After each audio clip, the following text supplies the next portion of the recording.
7টা, আমি যাচ্ছি আর রেডি হয়ে গেছি, ঠাকুরের কাপড় পরে যাবো এখন। কালকে ঠাকুর আসার কথা ছিল রাত্রে, মানে অনেক রাত্রে এসছে।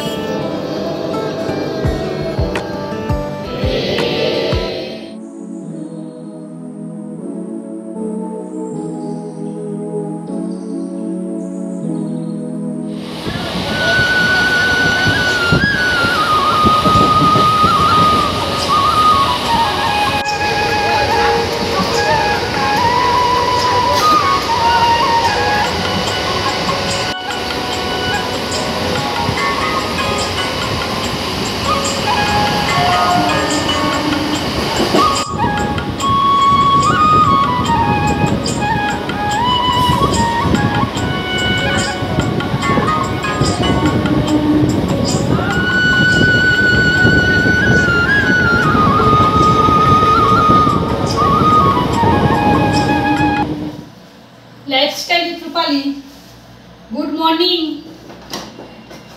এখন বাজে 9টা। এখন থেকে আমি ব্লগটা শুরু করলাম। তোমরা আমার সঙ্গে থেকো, আমাকে সহযোগিতা করো, যেরকম আমার পাশে আছো আমার পাশে থেকে আমাকে সহযোগিতা করো। লাইফস্টাইলের বন্ধুদের ভালোবাসা, তোমাদের আশীর্বাদ নিয়েই আজকে দিনটা শুরু করলাম। ফ্রিজ পরিষ্কার করছি বন্ধুরা। আমার মিষ্টি মিষ্টি ভাই বন্ধুরা, তোমরা কে কেমন আছো কমেন্ট করে জানাবে। আমি আছি মোটামুটি, তোমাদের ভালোবাসা তোমাদের আশীর্বাদে চলছে। আর দেখো দিদিভাই থেকে এসছি, তোমাদের সাথে রাস্তাটা শেয়ার করেছি, ট্রেন লাইনটা।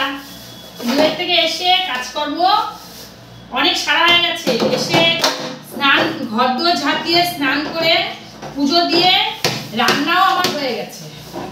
রান্না সেরে এখন হলো এই ফ্রিজ পরিষ্কার করতে, মানে ফ্রিজের এগুলো সব খুললাম, খুলে এগুলো পরিষ্কার করবো। আর দুনিয়া ভরে সব বার করে রেখেছি ফ্রিজের মধ্যে, আর কি যথারীতি যা থাকে সবারই। কি বলবো আর, মানে ডাইনিং টেবিলটা এখন হয়েছে মানে যুদ্ধকালীন তৎপরতা চলছে আর কি। যাই হোক, আর হলো বন্ধুরা তোমরা খুব ভালো ভালো কমেন্ট করেছো। আমার ওই মেয়ের, আমি যে শপিং এর যে ভিডিওটা দিয়েছি, শপিং এর ভিডিওটা দেখে তোমরা খুব ভালো ভালো কমেন্ট করেছো। তোমরা বলেছো যে মেয়ের ওই সাদা শাড়িটা তোমাদের খুব ভালো লেগেছে। সত্যি শাড়িটা খুব সুন্দর বন্ধুরা, তোমাদের চোখেও ভালো লেগেছে, আমার খুব ভালো লাগলো। আমি তাহলে সঠিক আমি কাপড়টা তাহলে কিনতে পেরেছি, এই জন্য আমার কাছে খুব ভালো লাগলো তোমাদের কমেন্টগুলো পড়ে। আর তোমাদের মধ্যে একটা বন্ধু আমাকে জিজ্ঞেস করেছো যে তুমি দিদিভাই তুমি হাতে ওটা কিসের কাঠি করেছো। এটা আমার কাঠি না, দেখাচ্ছি তোমাকে, দেখো এই যে এটা কাঠি না, এটা আমার একটা রোদ জন্য করেছি। আমি বিশ্বাস করি না, তবু এখন শরীরটা খুব খারাপ যাচ্ছে তো, বলেছে একজন আমাকে পাথর নিতে, তা আমি হলো পাথর করছি না, পাথরের বদলে আমি শিকড় করছি শরীরটার জন্য, তাছাড়া আমার আর কোনো কিছু নেই। ও এখন আর কি হবে, বয়স হয়ে গেছে, আর ভালো মন্দ কি, শরীরটা তো বাঁচায় রাখতে হবে। শরীরটা ভালো না হলে তো শরীরই সম্পদ, তাই না? শরীরটা সুস্থ না রাখলে কি করে চলবে বলো বন্ধুরা? তোমরা তো সবাই জানো সব কিছু বলার নেই। দেখতে থাকো ভিডিওটা, সারাদিন সঙ্গে থাকো আর কমেন্ট করে জানিও তোমাদের আজকের ভিডিওটা তোমাদের কাছে কেমন লাগলো। আর আমি বাথরুমের মধ্যে, কিন্তু বাথরুমের মধ্যে আমি ক্যামেরা সেট করে তোমাদের সঙ্গে কথা বলছি। এখানে আমি ভিডিওটা চালু করলাম, আর যা যা রান্না হয়েছে সবকিছু তোমাদের সাথে শেয়ার করব। এখন ভাত হচ্ছে, ভাত, আর তোমাদের দাদা ভাইয়েরও টিফিন গোছানো হয়ে গেছে, সবকিছু শেয়ার করবো। দাঁড়াও, দেখতে থাকো, সঙ্গে থাকো। সব ধোয়া হয়ে গেছে, এবার ফ্রিজটা আমি পরিষ্কার করব। দেখো কি অবস্থা ফ্রিজের, দেখেছো? দেখো ফ্রিজটা পরিষ্কার করব। আর এদিকে দেখো সব কিছু বের করে রেখেছি, এগুলো সব ঢোকাবো, গুছাবো, প্রচুর সময় লাগবে। আর তোমাদের দাদাভাইয়ের টিফিন এখানে বিট গাজরের তরকারি, ফল আর রুটি, আর এখানে আমার ফল রয়েছে, আর ড্রাই ফ্রুটস ভিজানো রয়েছে বিকালে খাওয়ার জন্য। এখানে ডিম বার করা রয়েছে, ডিমটাও ঢুকাবো। আর এখানে ভাত হচ্ছে, আমি তো ভাত খেয়ে নেবো, তোমরা তো জানো আমি সকালে ভাত খাই। চলো সারাদিন সঙ্গে থাকো, দেখতে থাকো। তোমাদের একটা ভালো একটা টিপস দিচ্ছি। ফ্রিজ হলো তোমরা খাওয়ার সোডা দিয়ে পরিষ্কার করবা। এই দেখো এটার মধ্যে খাওয়ার সোডা দেখাচ্ছি, এই দেখো, এই যে খাওয়ার সোডা, খাওয়ার সোডা দিয়ে তোমরা যদি ফ্রিজ পরিষ্কার করো, ফ্রিজ দীর্ঘ বছর ভালো থাকবে। খুব মানে ফ্রিজের লংজিভিটি খুব ভালো থাকে, ভালো হয়। কেননা এই খাওয়ার ভিনিগার দিয়ে অনেকে পরিষ্কার করে, কিন্তু ভিনিগারের থেকেও তোমরা যদি খাওয়ার সোডাটা দিয়ে পরিষ্কার করতে পারো ভালো থাকবে। কেননা আমার এই ফ্রিজ কত বছর হয়ে গেছে তোমরা জানো না। আর আমি যাকে যাকে বলেছি, আমার আত্মীয় স্বজন, তারপরে বন্ধু বান্ধব যাদের যাদের বলেছি, সবাই এই খাওয়ার সোডা দিয়ে পরিষ্কার করে সবার ফ্রিজ অনেক বছর, প্রায় 15, আমার এই ফ্রিজ তো 20 বছরের বেশি হয়ে গেছে। 20 বছর তো হবেই, কম করে 20 বছর হবে আমার এই ফ্রিজ। এবার ফ্রিজটা মানে ছোট হতে পারে, কিন্তু ফ্রিজের খুব ভালো আমার কাজ হয়। এই ফ্রিজটা খুব ভালো। এই তোমাদের ভালো একটা টিপস দিলাম, তোমরা এই টিপসটা ফলো করবে। ফ্রিজ পরিষ্কার করার সময় ফ্রিজের ভেতরে যেগুলো থাকে সেইগুলো তোমরা খাওয়ার সোডা দিয়ে পরিষ্কার করবে, আর এমনকি ভেতরটাও পরিষ্কার করবে, দেখবে খুব ভালো থাকবে। পরিষ্কার করে দেখো, অ্যাকোরিয়ামটা আমি পরিষ্কার করে নিলাম।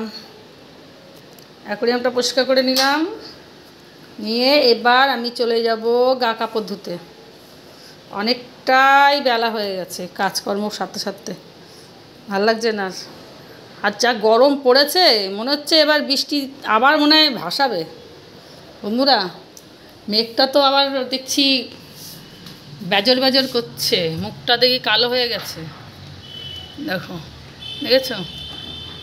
ভালোই রোদ উঠেছিল সকালের দিকে, এখন আবার অবস্থা খারাপ হয়ে গেছে। গ্যাসটা মুছে, এই ফ্রিজটা মুছে ন্যাকড়াটা এখানে দিয়ে দিয়েছি শুকানোর জন্য। বন্ধুরা, গুড মর্নিং। এটা নেক্সট দিন বলতে আমি দিদিবাড়ির থেকে আসার 2 দিন পরে ভিডিওটা করছি আবার। আজকে হলো শুভ মহালয়া, তোমাদের খুব ভালো যাক আজকের দিনটা। আজকের থেকে মা আমাদের মধ্যে চলে আসলো, আগমনী হলো। তারপরে আজকে সবাই তর্পণ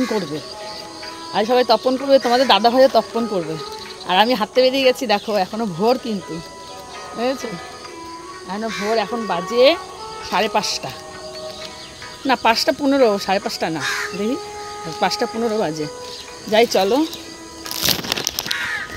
আর হলো দেখো, এখানে দুজন হাঁটতে বেরিয়েছে, দেখো যাচ্ছে, বুঝেছো, দুজন বেরিয়েছে। এখন 5:20 হয়ে গেছে। যাই চলো, কি ভাল লাগছে দেখো, সকালের ওয়েদারটা না দারুণ লাগে কিন্তু, তাই না বলো? দেখো কি সুন্দর জায়গা না, এটা দারুণ জায়গা। এর আগে তোমাদের সাথে শেয়ার করেছি অনেকবার। এই রাস্তাটায় আমি হাঁটতে আসি, একটু ফুলও নিয়ে যাই, ফুল তুলেছি কটা, ভালো লাগে বেশ সকালের ওয়েদারটা। পাখির কোলাহলগুলো বেশ শুনতে ভালো লাগে, এক একটা পাখির এক এক রকম ডাক, মানে সুর, খুব ভালো লাগে, খুব ভালো লাগে।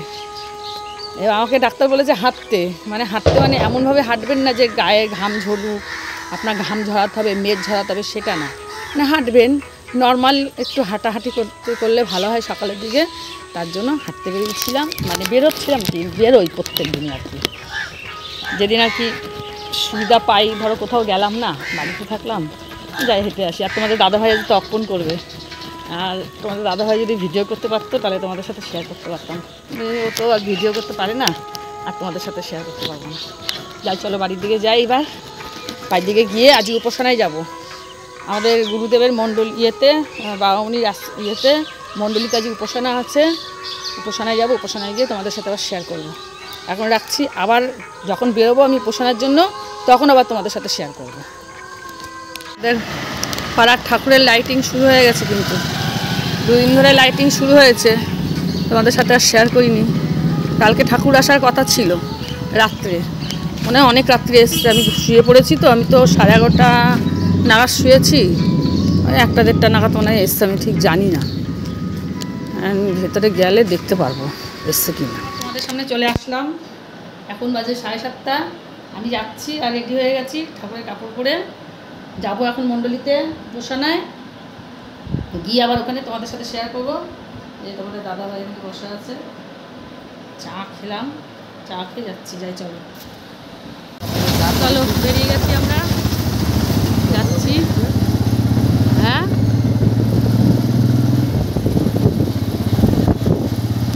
রাস্তা ফাঁকা আছে, চলে এসছি। আশ্রমে চলে এসছে, আর এদিকে তোমাদের দাদাভাই দিয়ে চলে যাচ্ছে। দেখো, চলো, গোছ গাছ হচ্ছে এখন। দেখো গোছ গাছ হচ্ছে ঠাকুরের, আর আমার দিদি ওইদিকে ঠাকুরের মন্দিরটা মুছছে। লোক চলে এসছে, এখানে হরিওম ঠাকুরের নাম হচ্ছে, বাঙামণির নাম হচ্ছে, আর লোকজন দেখো অনেক লোক চলে এসছে মন্দিরে।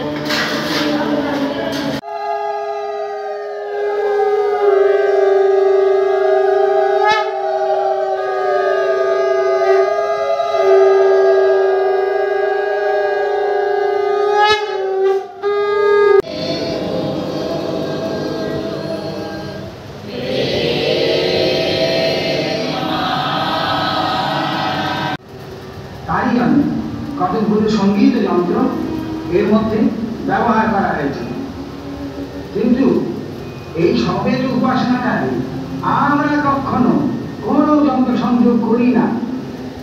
কণ্ঠই সর্বশ্রেষ্ঠ যন্ত্র এবং একমাত্র যন্ত্র। প্রথম তত্ত্বটি রেকর্ডিং এর সময় চলে এসেছি, এখনো কাপড় ছাড়িনি। তাহলে ভিডিওটা আমি আজকে এখানেই শেষ করছি। মহালয়া আজকে তোমাদের খুব ভালো কাটুক। পুজো শপিং বলে বেশি বেশি করে করো, ভালো ভালো করে করো, আর আমাকে কমেন্ট করে জানিও। তাই রাখছি, টাটা, গুড মর্নিং। এখন বাজে বেলা 10টা, আমি রান্না বসাবো, টিফিন করবো।